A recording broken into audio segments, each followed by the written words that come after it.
Assalamu alaikum wa rahmatullahi wa barakatuh, mes chers frères et sœurs en islam, que la paix, la miséricorde et la bénédiction d'Allah soient sur vous. Avant de commencer cette vidéo, n'oubliez pas de liker cette vidéo car cela nous donne beaucoup de force pour continuer à partager du contenu bénéfique.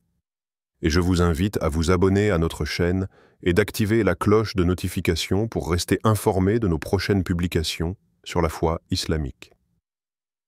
Mes frères et sœurs, je vous demande de rester connectés jusqu'à la fin de la vidéo pour découvrir tous les secrets. La paix intérieure qui n'a pas d'explication. Il arrive un moment dans la vie où tout semble s'écrouler.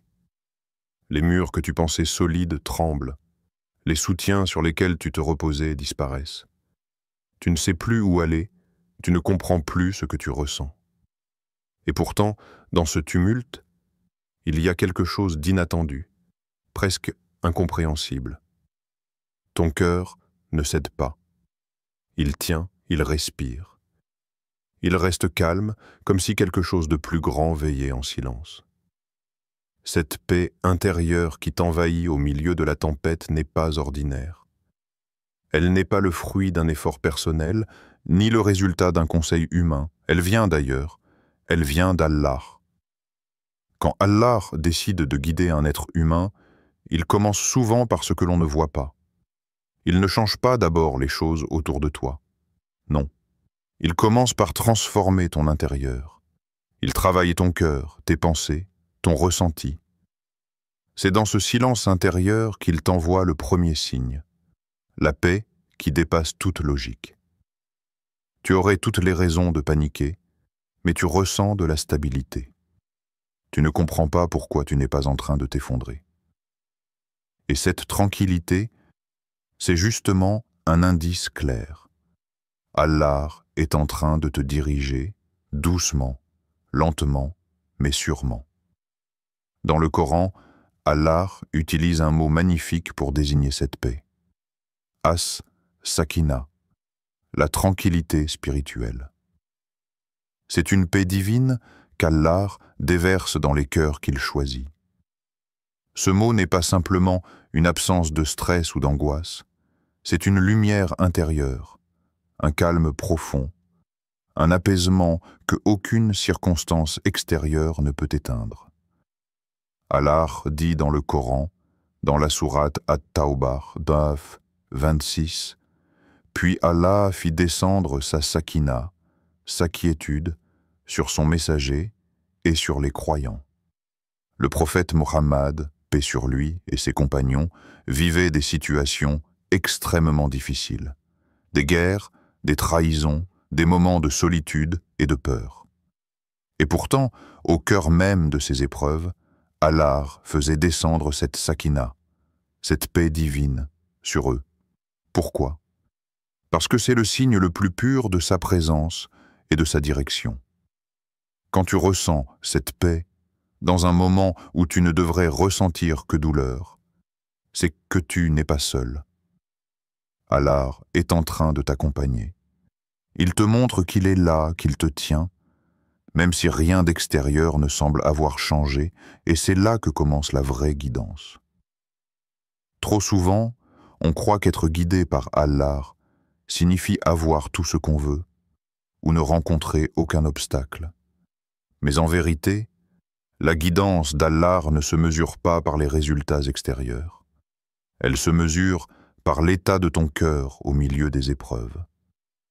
Quand ton âme reste droite malgré les tempêtes, quand ta foi ne vacille pas même si tes yeux pleurent, quand tu ressens que tu peux encore avancer même si tu es fatigué, c'est que Allah t'a pris par la main.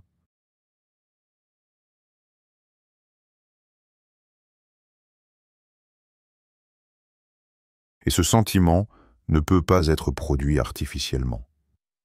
Il n'est pas le résultat de pensées positives ou d'une volonté humaine. Il est un cadeau, un signe divin.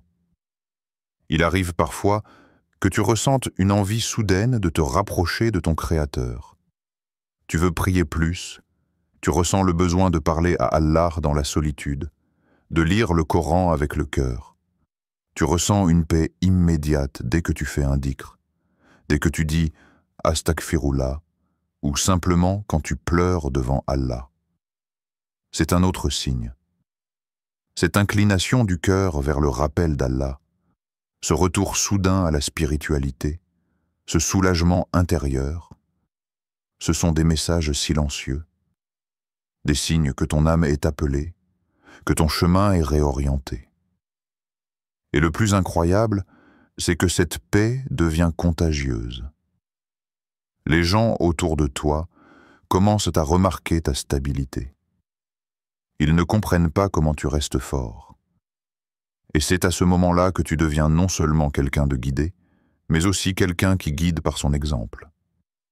Allah dit dans le Coran, Sourate Ar-Ra'd 13-28, « Ceux qui ont cru et dont les cœurs se tranquillisent à l'évocation d'Allah. » N'est-ce point par l'évocation d'Allah que les cœurs se tranquillisent? Ce verset est une clé. Il montre que la sakina n'est pas un hasard. Elle est déclenchée par la relation sincère entre toi et Allah. Plus tu te tournes vers lui, plus il t'accorde cette lumière intérieure. C'est une guidance que l'on ne voit pas avec les yeux, mais que l'on sent dans chaque souffle. Alors si aujourd'hui, malgré les épreuves, tu ressens une paix intérieure, ne la minimise pas. Ce n'est pas anodin. C'est l'un des plus grands signes que ton Créateur est avec toi. C'est un signe que tu n'as pas été abandonné. Au contraire, tu es entre ses mains. Garde cette paix. Entretiens-la par la prière, par le dhikr, par la lecture du Coran. Nourris-la par la gratitude. Car ce signe n'est pas seulement une aide passagère, c'est une direction, c'est la preuve silencieuse que Allah guide tes pas, même quand tu ne sais pas exactement où tu vas. Le rejet qui cache une direction. Il y a des moments où la vie semble nous dire non. Des rêves auxquels on croyait durs comme fer s'effondrent. Des portes que l'on voulait franchir se referment sans explication. Des personnes qu'on pensait essentielles à notre avenir nous quittent et dans notre cœur, un sentiment de rejet grandit. On se demande « Pourquoi moi? Qu'ai-je fait pour mériter ça ?» Mais ce que beaucoup ne voient, c'est que ce rejet apparent est souvent un signe divin, un acte d'amour d'Allah que notre esprit n'est pas encore prêt à comprendre. Parfois, Allah t'écarte d'un chemin, non pas parce que tu ne le mérites pas, mais parce que ce chemin ne te mérite pas.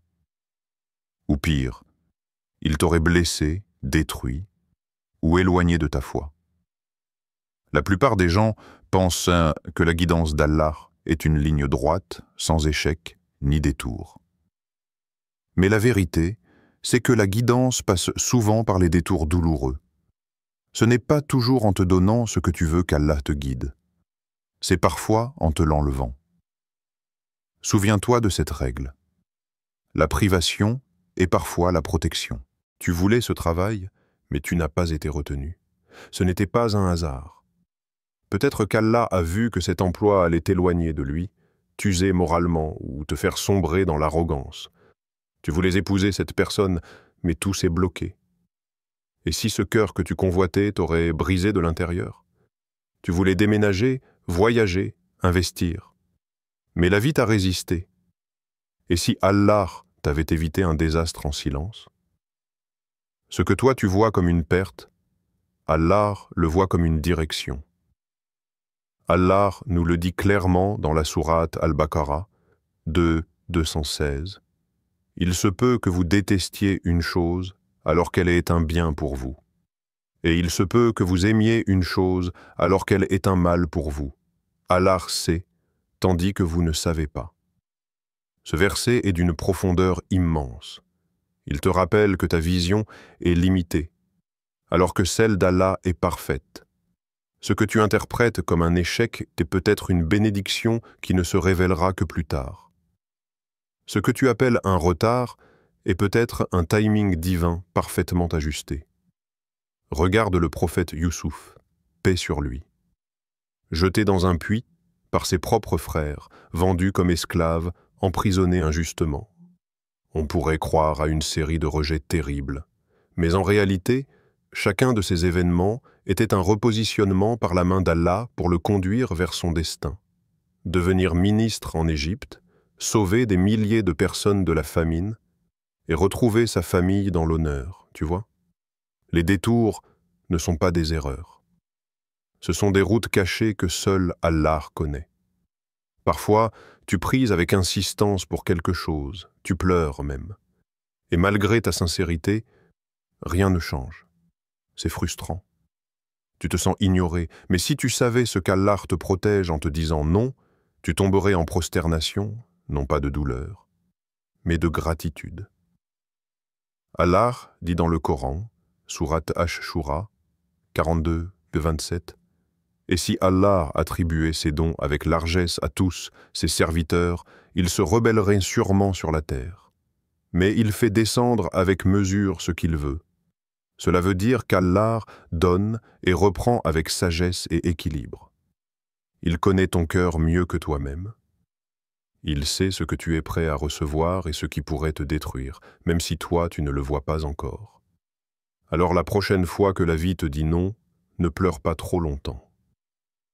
Cherche le signe derrière le rejet. Pose-toi la question. Qu'est-ce qu'Allah essaie de m'éviter? Où veut-il que je regarde plutôt? Vers quoi veut-il m'emmener? Car souvent, quand une porte se ferme, c'est qu'Allah te dit « Ce n'est pas ici que je veux t'amener.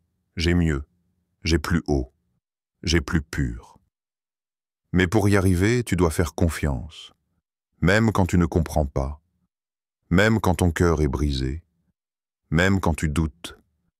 C'est cette confiance, cette foi dans l'invisible qui ouvre la voie à la vraie guidance. C'est en acceptant les détours d'Allah que tu arrives à la destination qu'il a choisie pour toi. Et parfois, c'est des années plus tard que tu regardes en arrière et que tu dis « Subhanallah, si j'avais eu ce que je voulais, j'aurais été perdu. Alhamdulillah pour le rejet. Alhamdulillah pour la douleur. Car aujourd'hui, je comprends. » Alors oui, quand tout semble bloqué, quand rien ne fonctionne comme prévu, ne panique pas. Ne perds pas espoir. C'est peut-être l'un des signes les plus clairs que tes pas ne sont plus entre tes mains, mais entre celles d'Allah. Les rencontres providentielles. Tu crois que c'est un hasard, que c'était juste un moment anodin.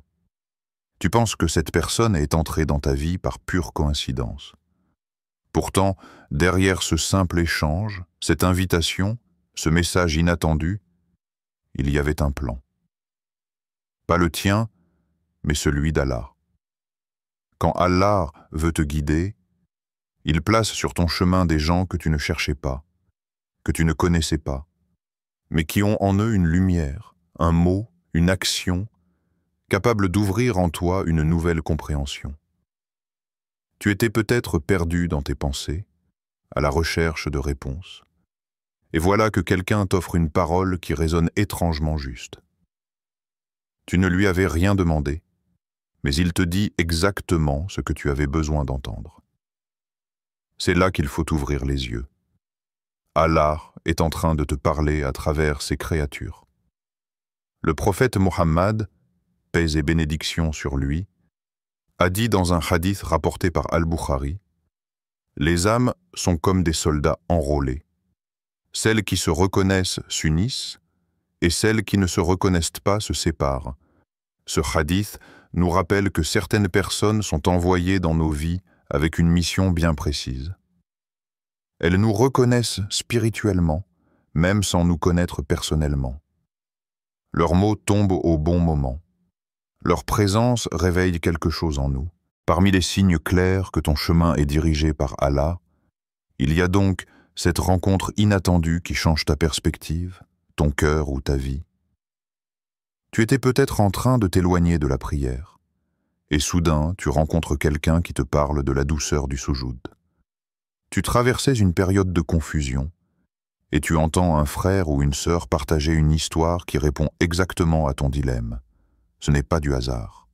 C'est une intervention divine.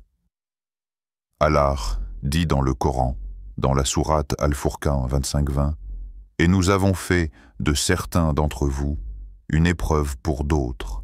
Endurez donc, et votre Seigneur est clairvoyant. Cela signifie que chaque personne que tu rencontres a un rôle dans ton épreuve, ta purification, ton éveil. Certaines sont des leçons, d'autres des mises à l'épreuve, et quelques-unes sont de véritables clés offertes par le Très-Haut pour te ramener à lui. Souviens-toi, Allah est Al-Hakim, le sage. Il ne laisse rien au hasard. Chaque personne croisée, chaque conversation échangée, chaque geste inattendu peut être un appel vers la lumière. Tu n'as peut-être pas prié pour cela consciemment, mais ton âme, elle, a appelé. Et Allah, qui entend les appels silencieux, a répondu en envoyant quelqu'un. Tu as peut-être vécu cela sans même t'en rendre compte. Un jour, tu écoutes une vidéo ou lis une phrase sur les réseaux sociaux, et soudain, c'est comme si elle te parlait personnellement. Tu te demandes, comment cette personne peut-elle savoir ce que je vis? Mais ce n'est pas la personne. C'est Allah qui t'a envoyé un message à travers elle.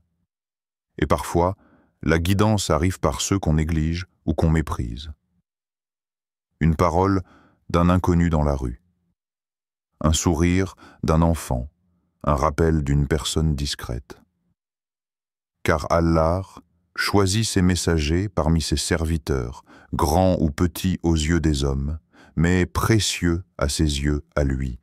Alors la prochaine fois que tu vis une rencontre qui t'éveille, ne la banalise pas. Ne dis pas « c'est étrange » et passe à autre chose. Réfléchis, analyse, médite, car c'est peut-être une balise sur ton chemin, un signe clair que tu n'es pas abandonné, mais conduit, entouré, élevé. Et n'oublie pas, Allah peut aussi faire de toi un outil de sa guidance pour les autres. Parfois, sans le savoir, tu dis un mot qui sauve un cœur. Tu tends la main à un frère en détresse. Tu es l'instrument d'Allah pour redresser un pas, pour raviver une foi. La guidance divine circule ainsi, d'un cœur à l'autre, comme une lumière que l'on transmet sans s'en rendre compte. Et celui qui est attentif à ces petits signes vit dans un état de gratitude permanent, car il reconnaît que tout est voulu, tout est pesé, tout est programmé avec amour. Ces rencontres ne sont pas des coïncidences, ce sont des réponses. Ce sont des orients. L'épreuve qui réveille ton âme, tu ne le comprends peut-être pas immédiatement, mais certaines douleurs ont été envoyées dans ta vie non pas pour te briser, mais pour te réveiller, car parfois, c'est dans les nuits les plus sombres que l'âme retrouve la lumière. C'est dans l'épreuve que tu redécouvres Allah. Et ce n'est jamais un hasard. Quand Allah veut guider quelqu'un, il n'utilise pas toujours la facilité.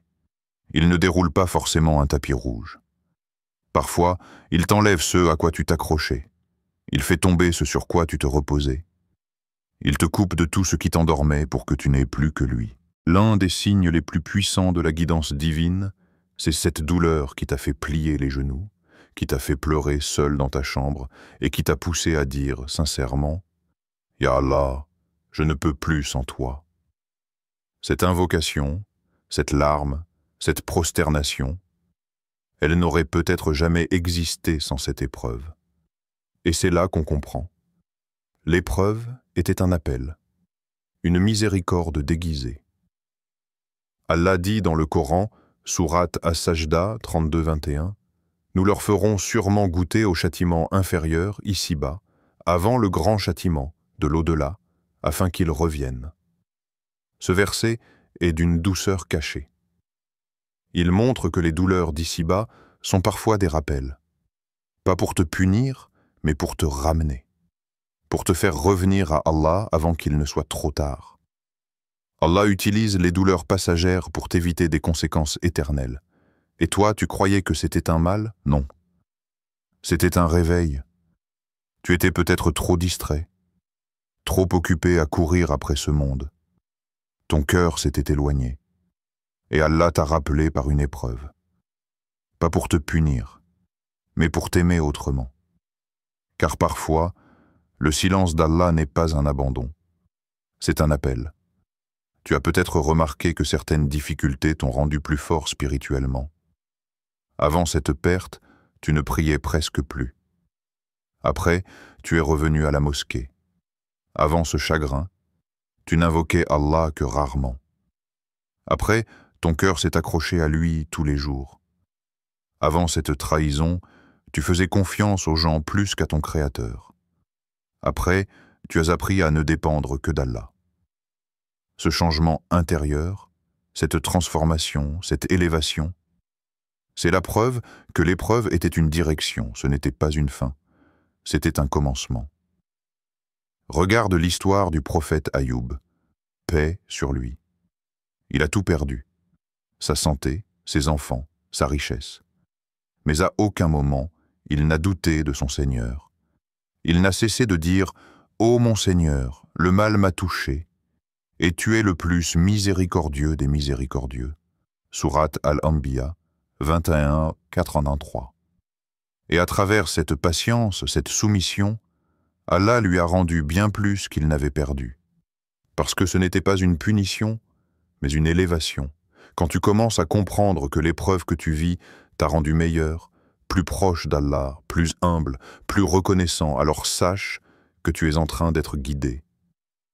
Et parfois, la vraie preuve que tu es dirigé par Allah, c'est cette résilience nouvelle que tu ressens. Tu aurais craqué avant, tu aurais abandonné. Mais là, tu continues, tu avances, tu espères encore. C'est qu'Allah a renforcé ton cœur, même dans la douleur. C'est de que il t'a forgé dans le feu, pour que tu brilles dans la foi. Il ne faut jamais oublier que les prophètes, les bien-aimés d'Allah, ont tous traversé des épreuves terribles. Pas parce qu'Allah les détestait, au contraire, parce qu'il les aimait, il les a purifiés, il les a formés à devenir des guides pour les autres. Et toi aussi, si tu acceptes ton épreuve comme une école, tu verras un jour que tu as grandi, que tu n'es plus le même, que quelque chose s'est éveillé en toi. Et ce quelque chose, c'est la lumière de la direction.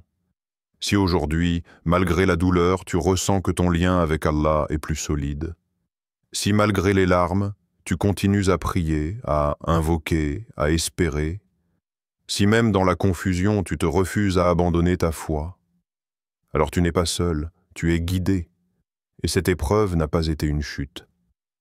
Elle a été un pont vers une version plus forte, plus connectée, plus élevée de toi-même. Une version qui marche dans les pas qu'Allah a tracés spécialement pour toi. Tation divine, délicate mais puissante. Et si tu les reconnais, alors oui, Allah dirige tes pas. Prière finale, doura de clôture. Ô Allah, toi qui es le guide des cœurs perdus, toi qui diriges les pas de tes serviteurs vers ce qui est juste, nous te demandons de nous éclairer quand nos yeux ne voient, plus de nous orienter quand nos décisions tremblent, et de nous rappeler que rien ne nous arrive sans ton savoir, Ya Rab. Si tu fermes une porte, apprends-nous à ne pas frapper avec désespoir, mais à tourner notre regard vers celle que tu ouvres avec sagesse. Si tu retires une personne de notre vie, fais que notre cœur s'accroche à toi, toi qui ne trahis jamais, toi qui n'abandonnes jamais. Ya Allah, si nous ne comprenons pas tes signes, donne-nous la patience de te faire confiance. Et si la douleur nous fait douter, fais que notre foi soit plus forte que notre peine. Ne nous laisse pas seuls dans l'errance et dirige nos pas vers ce qui t'agrée. Ya Nour, ô lumière des cieux et de la terre, fais de chaque chute un retour vers toi, de chaque rencontre une trace de ta miséricorde, et de chaque épreuve un signe de ton amour caché. Amen. Chers frères et sœurs en islam, n'oubliez pas encore de liker cette vidéo et de vous abonner sur cette chaîne. Qu'Allah vous bénisse.